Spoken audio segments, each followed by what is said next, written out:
All right, good morning, good morning, good morning. How's everyone doing? Everybody got some breakfast this morning? Hey, clap it up, clap it up. I appreciate you. Thank you. All right, well, I appreciate you. It was a fantastic day one of discussions, and hopefully you all that stayed for the reception enjoyed yourself there as well.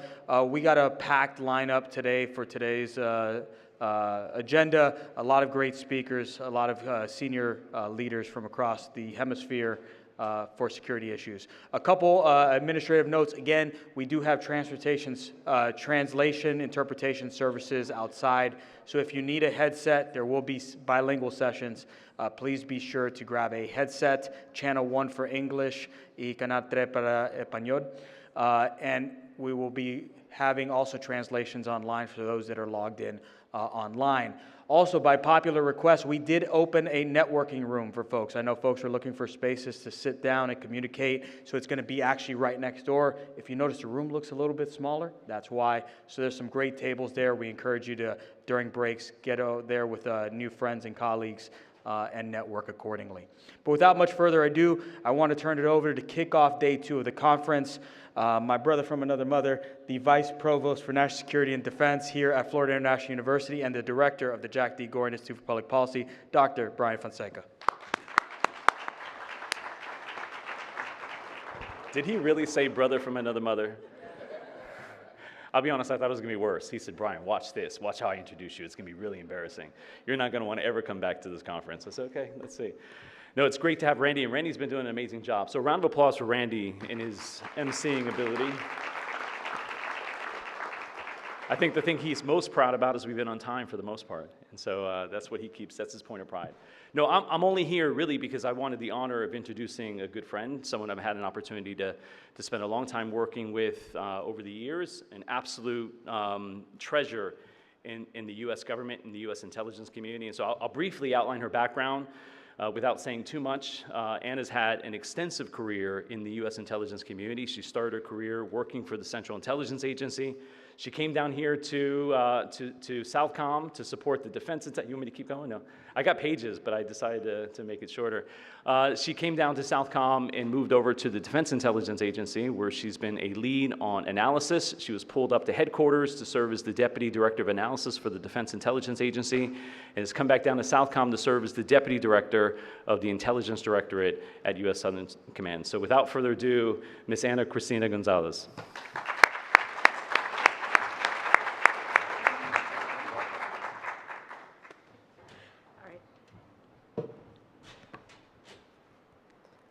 Good morning, everybody. Happy Thursday. So thank you so much to FIU and for the Jack D. Gordon Institute for bringing together such a talented and respected group of practitioners, leaders, and thinkers focused on hemispheric security. It's an honor for me to be here with all of you today. As we open today's discussions, I want to frame the conversation from an intelligence perspective, from the vantage point of what the threats are that we are seeing in the hemisphere around us. Because if there's one thing that defines the current environment, it is this. The distance between awareness and action is now the decisive space. Not capability, not intent, not even access, but speed. Speed grounded in understanding the threat and the systemic factors that enable it.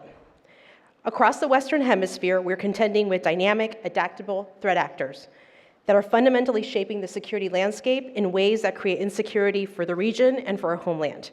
First, you have transnational criminal organizations and foreign terrorist organizations that are no longer just illicit actors. They are adaptive, resilient, networked enterprises. They've gone global. And more than ever, they're willing to use violence against the local population and security services to keep making money.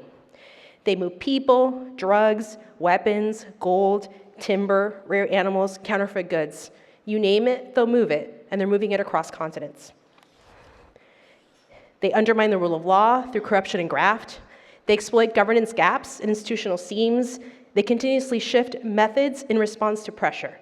These networks generate massive revenue, hundreds of billions of dollars a year. They destabilize societies and pose a direct threat to the homeland. They are creative, persistent, and willing to do whatever it takes to survive.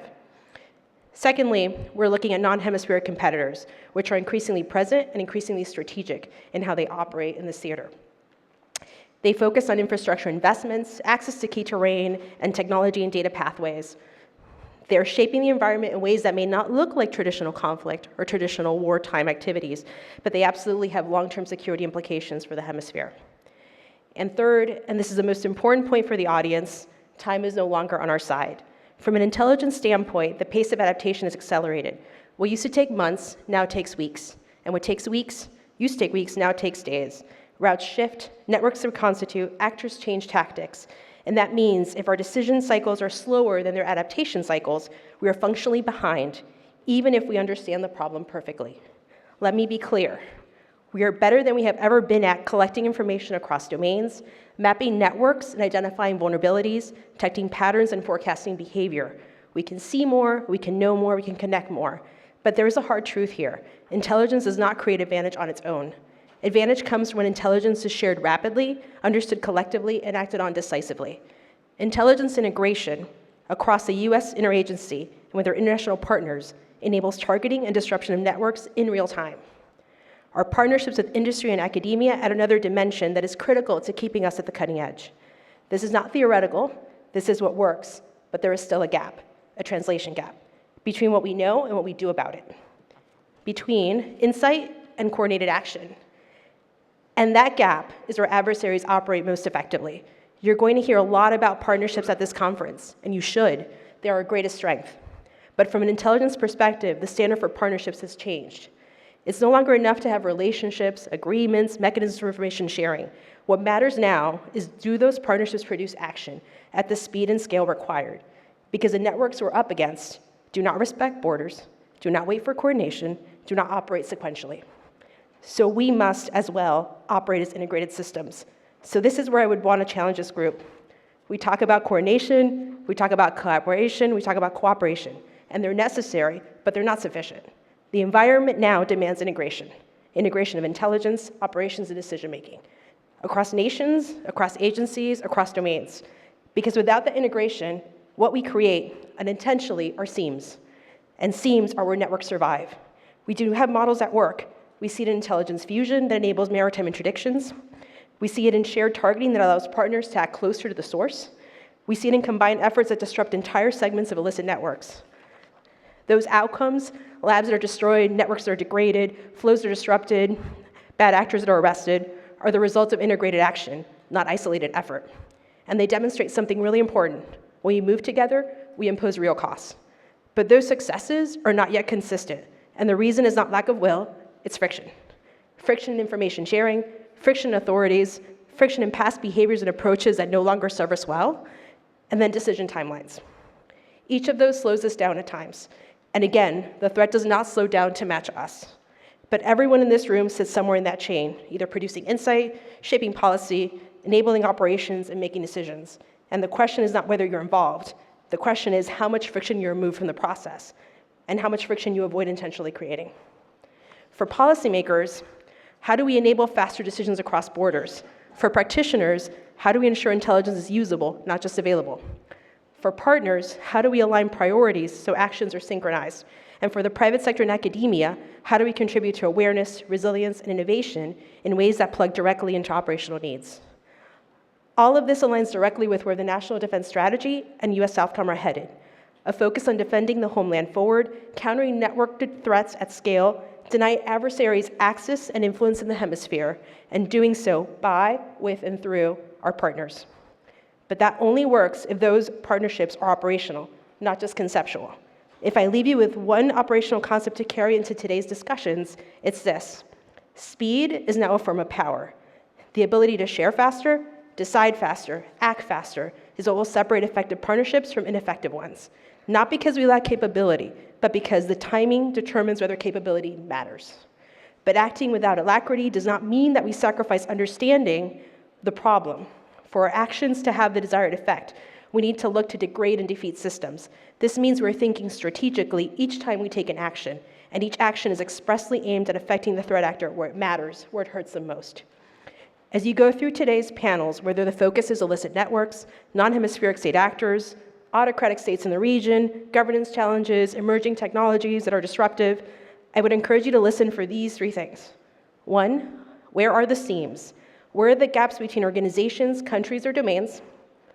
Two, what would reduce the decision time? Not just improve understanding, but reduce time to act. And 3, what can be operationalized now? Not next year, not in theory, now. The Western Hemisphere has something unique. We're a region defined not just by proximity, but by relationships. Long-standing, trusted, and tested relationships. No competitor can replace that.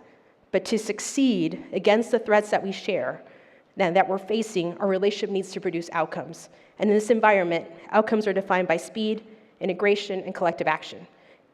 If we can close the gap between what we know and what we do together, then we'll not just respond to the security environment, we will shape it.